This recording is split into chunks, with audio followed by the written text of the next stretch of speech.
এই 480-এর মধ্যে কয়টা মারা গেছে আজ পর্যন্ত? বড় হয়ে একটা মারা গেছে। বড় হয়ে একটা মারা গেছে। 480-এর মধ্যে মাত্র একটা মারা গেছে। আসসালামু আলাইকুম, যেখান থেকে এই ভিডিওটি দেখছেন তাদের সকলকে জানাই এগ্রি আইডিয়া বিডি চ্যানেলের পক্ষ থেকে আন্তরিক শুভেচ্ছা, অভিনন্দন এবং অনেক অনেক ভালোবাসা। প্রিয় সুধী, আজকে আমরা একটা খামারে 400টি পেকিং হাঁস দিয়েছিলাম। যে পেকিং হাঁসটার আসলে মর্টালিটিটা কেমন, যে বাচ্চা তুললে অন্যান্য হাঁস যেখানে অনেক পরিমাণ মারা যায় সেখানে পেকিং হাঁসটা কীরকম মারা যায়, এটা সরাসরি আপনাদেরকে দেখানোর জন্যই আমি মূলত আজকে চলে এসেছি বগুড়া জেলার শাহজাহানপুর উপজেলার আমরুল ইউনিয়নের পলিপলাশ গ্রামে এলিজা আপার খামারে। তো এলিজা আপার খামারে এই যে আপনি দেখতে পাচ্ছেন, এলিজা আপার খামারে আমরা প্রবেশ করলাম। এলিজা আপারের খামারটা ঢুকতেই চারপাশে আপনি একটু খেয়াল করলে দেখবেন দুই পাশে ড্রাগনের বাগান করেছে সে। প্রচুর পরিমাণ ড্রাগন আছে, ড্রাগনের ফুল আসতেছে।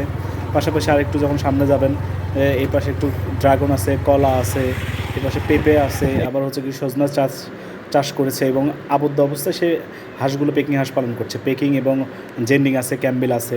তো এখানে পরীক্ষামূলকভাবে আমরা যে 400 পেকিং হাঁস দিয়েছিলাম, চলেন শুনি এলিজা আপার কাছ থেকে কতটি হাঁস। আসসালামু আলাইকুম আপা, কেমন আছেন? ভালো আছি, ভালো আছেন? জি আছি আলহামদুলিল্লাহ। এই যে আপনার এখানে হাঁস দেখতে পাচ্ছি, এখানে কি কি জাতের হাঁস আছে? এখানে আছে খাকি ক্যাম্বেল আর বেইজিং।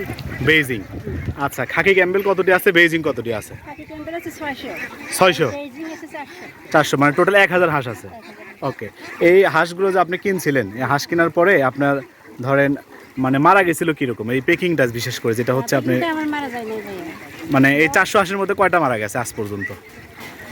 বড় হয়ে একটা মারা গেছে। বড় হয়ে একটা মারা গেছে। 480-এর মধ্যে মাত্র একটা মারা গেছে। আচ্ছা আচ্ছা। এই যে ওজন টোজন যে হচ্ছে, যে অন্য হাঁসের তুলনায় তো মোটামুটি একটু ওজন একটু বেশি হচ্ছে না, কি মনে করতেছেন আপনি? অনেক ওজন বেশি হয়েছে। অনেক বেশি হয়েছে তো। খাকি ক্যাম্বেল আমার 2 মাস। আচ্ছা, আর এগুলো প্রায় 1 মাস। সমানই হয়ে গেছে। আচ্ছা আচ্ছা আচ্ছা, বড় হয়ে গেছে। বড় হয়ে গেছে। আচ্ছা, তো আপনি কি মনে করেন যে আসলে মাংসের জন্য যদি হাঁস করা যায় তাহলে কি এই পেকিংটা ভালো, নাকি ক্যাম্বেল ভালো বা জেন্ডিং ভালো বলে মনে করেন? সেজন্য পেকিংটা বেইজিংটা বেইজিং। বেইজিংটা আমার কাছে মানে বেশি ভালো মনে হয়। ভালো মনে হচ্ছে। আমি আগে করি নতুন করে। এটা হচ্ছে আপনার প্রথমবার? জি জি। আচ্ছা আচ্ছা আচ্ছা। কেউ যদি এই যে মাংসের জন্য হাঁসগুলো নিতে চায় তাহলে কি আপনি এগুলো মানে মাংসের জন্য তো বিক্রি করবেন নাকি? আচ্ছা, তাহলে একটু আপনি একটু ঠিকানাটা একটু সবার জন্য একটু বলে দেন। মানে আপনি এখানে আসবে কিভাবে এই খামারটাতে? আচ্ছা, আমার ঠিকানা হচ্ছে আমাদের এটা হচ্ছে পলিপলাশ। পলিপলাশ। আমরুল ইউনিয়ন। আমরুল ইউনিয়ন। আর এই যে নরমেল আছে, নরমেল থেকে মানে কাউকে জিজ্ঞাসা করলে যে এটা পলিপলাশ একটা বড় খামার আছে, আচ্ছা, সবাই চেনে। সবাই চেনে। হ্যাঁ, যে আচ্ছা। কমিশনারের খামার আর কি। আচ্ছা আচ্ছা এটা আচ্ছা বললে সবাই চেনে। আচ্ছা আচ্ছা আচ্ছা। তো আচ্ছা, তাহলে কেউ নিতে চাইলে তাদেরকে একটু উদ্যোক্ত আহ্বান জানাবো যে আমাদের হচ্ছে এলিজা আপার সাথে একটু যোগাযোগ করার জন্য। এলিজা আপার খামারে প্রায় 400 হাঁস মাংসের জন্য পেকিং রেডি আছে, আপনারা চাইলে হাঁস নিতে পারেন। সেই সাথে আপনাদেরকে উদ্যোক্ত আহ্বান জানাবো, যারা মাংসের জন্য হাঁস করতে চান তারা পেকিং হাঁসটাতে শুরু করতে পারেন, কারণ পেকিং হাঁসের মর্টালিটিটা একেবারেই কম।